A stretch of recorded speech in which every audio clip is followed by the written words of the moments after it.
In 2006, the most dangerous publisher in gaming released a ping pong game. Not buried inside a larger title, not a joke. A standalone retail product, $40, called Rockstar Games Presents Table Tennis. The studio that had been dragged in front of Congress, whose game Manhunt had been banned by the German government outright, whose name had become shorthand for everything politicians feared about the medium. That studio shipped a ball, a table, and 2 paddles.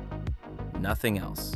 Nobody really knew what to do with that. Critics reviewed it, players bought it, and then everyone more or less moved on, because Rockstar had 5 other things in the works, and no apparent interest in explaining themselves.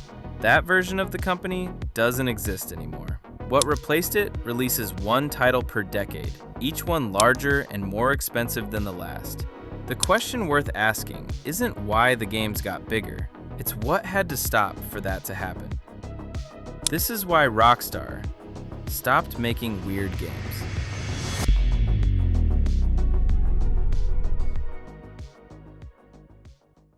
To understand what Rockstar was, you have to stop thinking of them as a studio and start thinking of them as a label. In the early 2000s, they weren't one team pointing at one target. They were a network of satellite studios. Rockstar Leeds, Rockstar Toronto, Rockstar Vienna, Rockstar San Diego, each running their own projects, their own genres, their own risk profiles. The parent company's name went on the box, but the work coming out of those offices looked almost nothing like each other. Midnight Club was a street racing series. Manhunt was a stealth horror game so brutal it got banned in several countries. Table Tennis was, again, table tennis. And sitting somewhere between all of them were 2 titles that, in hindsight, tell you everything about what Rockstar could have become. The Warriors, released in 2005, was a licensed brawler built around a cult film from 1979. Think about that choice for a second. No obvious commercial hook, no existing game franchise to extend. Just a team that genuinely loved a 40-year-old movie about New York street gangs and decided to build a beat-em-up around it. The game was good, critically well received, and it sold fine, without ever threatening to be anyone's biggest release that year. Then there's Bully, a school-set social sandbox where you play a troublemaker, navigating cliques, completing missions, and slowly winning over a campus. It arrived in 2006 to strong reviews and a political firestorm. Jack Thompson tried to get it banned before it even shipped. But what the market gave back was polite interest rather than genuine enthusiasm. Critics loved it, players respected it. Nobody was lining up around the block. What made both of these games possible wasn't creative courage in isolation. It was money, specifically GTA money. Grand Theft Auto San Andreas had sold over 12 million copies by 2005. That revenue created a cushion wide enough to absorb a licensed brawler nobody asked for and a school sim that made politicians uncomfortable. The weird stuff got made because the hits paid for the experiments, and because the people running Rockstar in that era seemed to genuinely believe that a publisher's catalog should contain surprises. That belief had a ceiling, and GTA 4 was about to blow straight through it.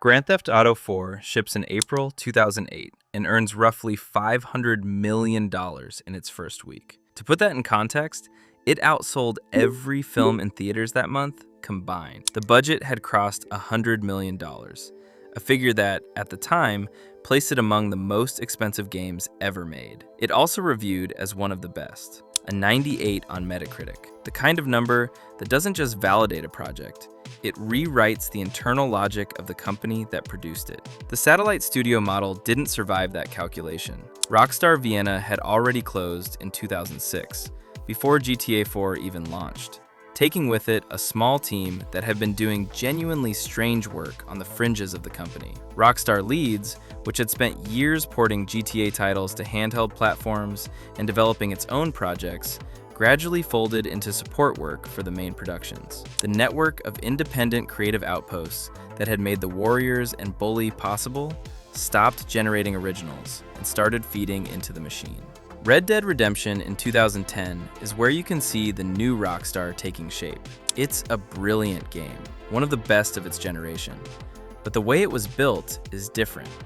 Everything pointed inward. One massive world, one sweeping narrative, one enormous bet placed by a studio consolidating its resources around a single vision. The spread it across 6 studios approach was gone.